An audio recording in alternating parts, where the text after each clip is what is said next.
Do fears of accidents keep you from letting your loved one explore independence at home? I've got a solution for you. Today, I specifically want to talk about assistive or supportive technologies in the home, specifically in the kitchen and in the bathroom to help foster more independence for your loved one. Let's start off by talking about some of the key points in the kitchen. Often, the main concerns that we have in the kitchen about our loved one preparing meals are around concerns of our loved one getting cut, maybe by a knife, or burning themselves on a stove. So there's some simple things that you can think about. So first off, for cutting.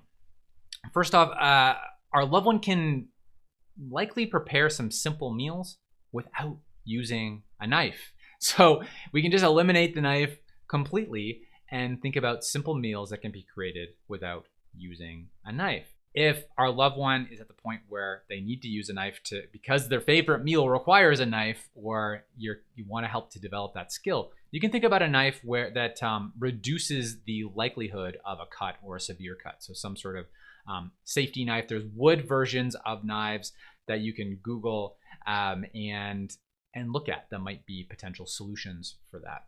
Now, also thinking about kitchen safety, I mentioned burns. So to avoid burns, think about small appliances instead of using the stove, right? I think if we think about not like using the knife and using the oven, we might think, nope, our loved one can't use the kitchen, right? Because of those risks. So we can eliminate a lot of that risk by, don't start with the oven, right? So we can think about, are there simple meals that maybe our loved one can just reheat in the microwave, or don't require cooking or a knife at all? So if they need to be cooked, maybe start with a microwave, right? Most people have one.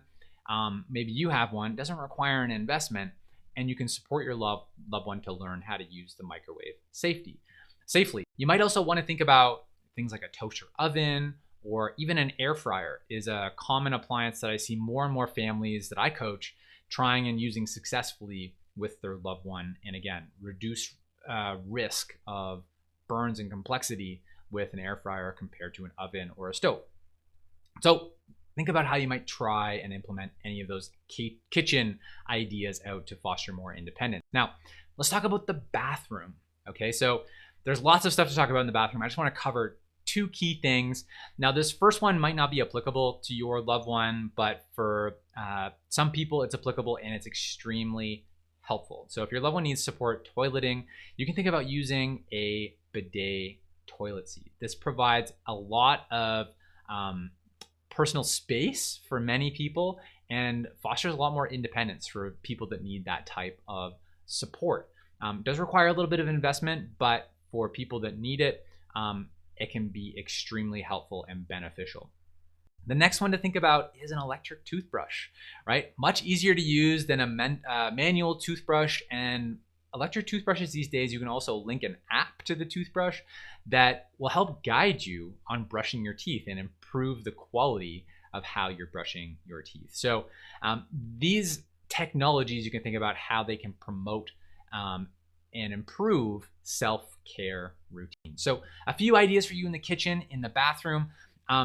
There's probably a tip in there that you can take and try on with your loved one. Okay, so I want you to take that step and begin with the existing resources and things that you already have, right? Don't necessarily go buy something off the shelf. Start with what you have, start small, and take that step forward, right? Remember, every journey to independence starts with those small steps. And with the right tools, the right support, and the right coaching, right, that you can provide your loved one, these steps start to become strides and bigger steps. And before you know, you're going to be looking backward and realize how far you've come if you continue to take those small steps forward.